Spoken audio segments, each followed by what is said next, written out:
Bom, conforme eu falei no comecinho, a gente vai conversar agora com o Arnaldo Vieira, ele que é diretor do Procon de Rio Preto, vai dar dicas também, explicar aí os direitos e deveres dos consumidores, prestadores de serviço nesse momento de excepcionalidade, quais os direitos de cada um. Arnaldo, tudo bem? Me ouve bem aí? Tudo bem, Gama, estou ouvindo perfeitamente. Tá tudo bem aí também? Tudo jóia, maravilha. Então vamos lá, Arnaldo. Vamos começar a escola, faculdade, cursos aí. Quais os direitos dos estudantes, dos pais, dos alunos e também os direitos dos empresários que têm seus compromissos, como equacionar isso? Gama, o principal direito que eu vislumbro nessa situação é o direito de negociação dos dois lados, mas principalmente do lado dos fornecedores, das escolas, faculdades em geral, creches principalmente. O que a gente tem notado em Rio Preto, no começo da pandemia, foi uma flexibilização, sim, dos contratos educacionais. Houve um primeiro momento em que as escolas, principalmente as escolas infantis, sinalizaram abrir essa possibilidade para os consumidores terem algum tipo de negociação. Mas da semana passada para cá, nós estamos percebendo uma mudança de posicionamento. E é muito ruim isso para todo mundo. Por quê? Nós estamos diante de 3 tipos de contrato educacional, 3 situações educacionais. Você tem as escolas de crechinhas, vamos dizer assim, né? As creches ou serviços de pagem, escolas infantis. Depois você tem o ensino médio e o ensino superior. Tanto no ensino médio quanto no ensino superior, o Ministério da Educação já fez uma regulação, inclusive, editando portarias, num primeiro momento, aumentando a carga digital, a quantidade de horas, era de 20% durante todo o período letivo, você podia ter 20% de aulas digitais, aumentou agora para 40%. E depois houve uma mudança na questão da contagem de dias letivos, ou seja, você tinha 200 dias letivos, agora você pode ter 800 horas, desde que seja vislumbrada a reposição de aulas. Até aí, ok, para as escolas de ensino médio e faculdade. O problema está o seguinte, as creches, como que você repõe uma aula para uma criança de 1 ano, 2 anos? Não tem reposição, não existe uma reposição de aula para isso. Essa criança não está numa fase, às vezes, de alfabetização. Até então, porque ali ela não está para aprender, né? Está mais para a mãe poder ir trabalhar, né? Exatamente. Então, como é que você repõe isso? Se eu não tenho a reposição, automaticamente eu tenho a possibilidade de negociar o valor que eu estou pagando com essa escola. Então, veja, partiria, obrigatoriamente, a gente entende, e eu como órgão de defesa do consumidor vou bater sempre nessa tecla, que o consumidor é a parte hipossuficiente, é a parte mais frágil, deveria partir dos fornecedores essa iniciativa. Por exemplo, apresentar planilha de custos. Porque, veja, a planilha de custo fixa, ok, não teve alteração. Mas a planilha de custos variáveis, sim, está tendo uma variação. A escola está tendo economia com energia, a escola está tendo economia com telefone, com água, com alimentação, dependendo da escolinha, por exemplo, ela dá alimentação no próprio contrato. Isso tudo está tendo redução. E por que essa redução não é repassada para esse pai e para essa mãe? Então, veja, está sendo muito ruim nesse momento, a negativa de algumas escolas em Rio Preto de não negociar com os pais. De simplesmente dizer, olha, o contrato é esse e acabou. E aí, quando o pai tenta exatamente negociar, conversar e fala, olha, então eu vou cancelar esse contrato educacional, a parte jurídica dessa escola chega e fala assim, tudo bem, mas tem a multa de 20%. Quando o pai faz a conta, a multa fica até maior do que o valor da mensalidade. Então, de uma certa forma, esse pai e essa mãe ficam reféns dessa escola que está se fazendo valer de uma situação péssima. Então, o que a gente recomenda? Nos casos da intransigência de negociação, que o consumidor, infelizmente, se documente, registre isso de alguma forma, envie e-mails, por exemplo, documentando que pediu a negociação, pediu a redução para essa escola, tentou negociar de todas as formas possíveis. Caso não encontre nenhum tipo de alternativa, que nos procure, nós vamos abrir uma reclamação formal, vamos tentar fazer uma audiência. Se não der certo, vai judicializar. Quer dizer, o índice de judicialização ao final da pandemia vai ser histórico, por conta desses pequenos problemas, pequenas situações que deveriam todo mundo sentar numa mesa e conversar nesse momento. Escolas de ensino médio e ensino superior estão oferecendo as aulas digitais e estão garantindo a reposição das aulas. Mas escola infantil, não há por que não haver uma redução, ou pelo menos um repasse variável dos valores variáveis, a redução variável, para esse pai e para essa mãe. É um momento muito ruim nesse aspecto e a gente tem que, inclusive, sinalizar e orientar os pais para se documentar, para eventualmente solicitar na justiça algum tipo de ingresso ou o abatimento da multa que vai ser cobrado. Ô Arnaldo, sobre a questão aí de ensino médio, faculdade, o senhor falou da questão de aula online. Essas aulas online, algumas escolas têm disponibilizado, mas não é bem uma aula, né? Porque eles disponibilizam o material e isso conta como 100% do aprendizado, quer dizer, vai valer como hora-aula? Qual que é a sua... essas aulas online vão contar como o currículo completo já, a grade completa aí? Veja, o Ministério da Educação fez essa portaria, essa resolução, ao final de março, se não me falha a memória, elevando a carga horária de 20% para 40%. Então, eu também tenho uma experiência no ensino superior.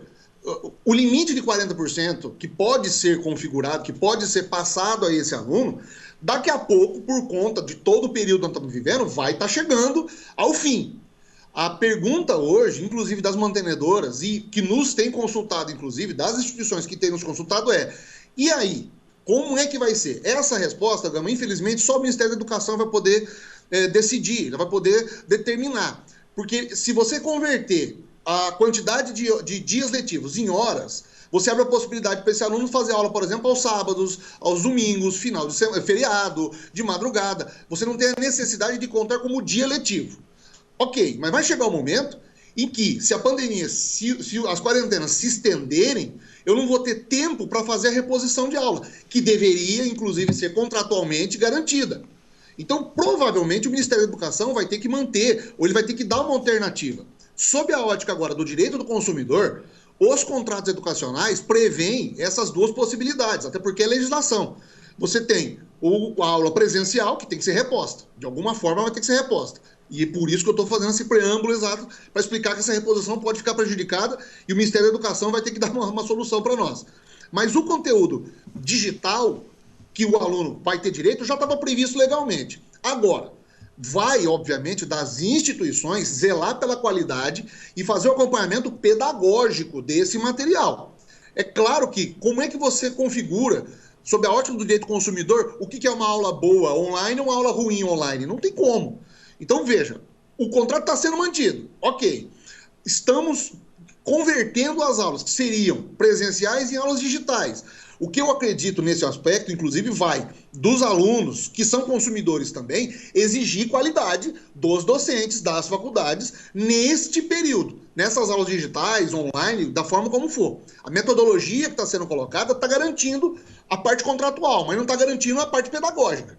Então, se o aluno se sentir lesado, ele tem que fazer valer de alguma forma que aquela qualidade exista e que seja garantida, ok? Agora, o Ministério da Educação, em algum momento, vai ter que se manifestar. E de acordo com o que a gente tem observado acontecer, eles provavelmente vão tentar fazer uma hibridização. O conteúdo digital, excepcionalmente por conta da pandemia, ser equivalente ao conteúdo presencial. Por enquanto, sobre aquilo que a Senacom tem nos orientado nesses contratos educacionais, é orientar para ser mantido esse contrato educacional, mas cobrar exatamente a qualidade das instituições. Isso a gente tem feito costumeiramente. Mas vamos aguardar o que vai acontecer com a questão educacional no nível superior, principalmente, em todo o território nacional. Pois é, porque eu até recebi, Arnaldo, uma mensagem aqui, na verdade é um comunicado de um colégio, me mandaram aqui, não vou falar o nome do colégio que não vem ao caso, mas que eles estavam de férias, anteciparam as férias, voltou às férias agora, a partir do dia 4 de maio, e vai voltar por meio de videoaulas, atividades, tudo por meio de um aplicativo.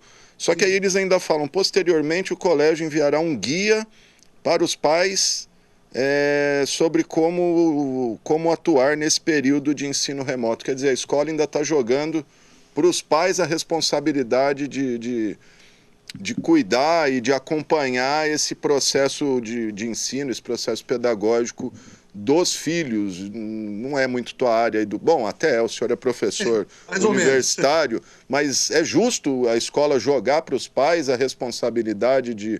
Porque a gente imagina que se for ter uma videoaula, é pôr o professor na tela ali e conversando com seus alunos, não jogar isso para os pais, né? Exato. Não é obrigação do pai, Gama, ficar regulando isso. É obrigação do fornecedor dar a qualidade. Uma vez que se espera que esse fornecedor tenha expertise o suficiente para promover um trabalho de qualidade. E por isso, inclusive, que a gente tem orientado na questão das quebras contratuais a não cobrança de multa, por exemplo. Porque, ainda além de tudo, se uma pessoa quiser, por exemplo, trancar o contrato educacional, tirar o seu filho de uma escola, o que, inclusive, causa um outro problema, porque o Estatuto da Criança e do Adolescente obriga que os pais mantenham os filhos matriculados. Então, se houver um cancelamento hoje de um contrato educacional, seja no ensino médio ou no ensino médio principalmente, né, para as crianças menores, você tem que manter numa outra escola, você sempre vai buscar uma escola de referência. Você vai querer o melhor para o seu filho, obviamente. No ensino público isso não pode acontecer, é o que tem e a gente tem que, infelizmente, aceitar. Mas no ensino médio particular, essa garantia da qualidade tem que ser da escola, é o mínimo possível. Agora, atribuir aos pais fazer essa regulação, isso é um absurdo que não tem fim. No ensino superior, a mesma situação. E mais, algumas escolas ainda ameaçam com essa questão da multa, o que nós consideramos extremamente abusivo nesse momento. É cláusula abusiva, sim, é prática abusiva, sim. Cobrar multa por uma questão que a escola não simplesmente está jogando para a família, está jogando para o pai, que ele cuide da educação do seu filho, que ele fiscalize se seu filho está tendo aula ou não. O que importa nesse momento é a escola entender que ela tem parte nesse problema, ela tem responsabilidade nisso. E principalmente, que se ela não tiver a responsabilidade correlata, ela vai responder judicialmente, seja no PROCON, seja no Juizado Especial Civil, em qualquer ação criminal, em qualquer ação judicial. Então, veja, não é responsabilidade do pai, mas o serviço tem que ser fiscalizado pela gente, pode até ser fiscalizado a qualidade deles, talvez, mas nesse momento todo mundo tem que sentar e fazer a sua parte. E as escolas, infelizmente, algumas delas não estão fazendo, não. Tá certo. Agradeço o Arnaldo. Vou pedir para ele deixar os contatos. O PROCON não está atendendo presencialmente, mas tem uns contatos online aí. Quem tiver alguma dúvida mais, algo específico, pode entrar em contato com o Arnaldo, que eu tenho certeza que ele está sempre à disposição. Exatamente, à vontade. A gente está atendendo exatamente remotamente. Nós temos o atendimento presencial, infelizmente, suspenso, até por conta de toda a questão dos servidores e estagiários que estão expostos, infelizmente.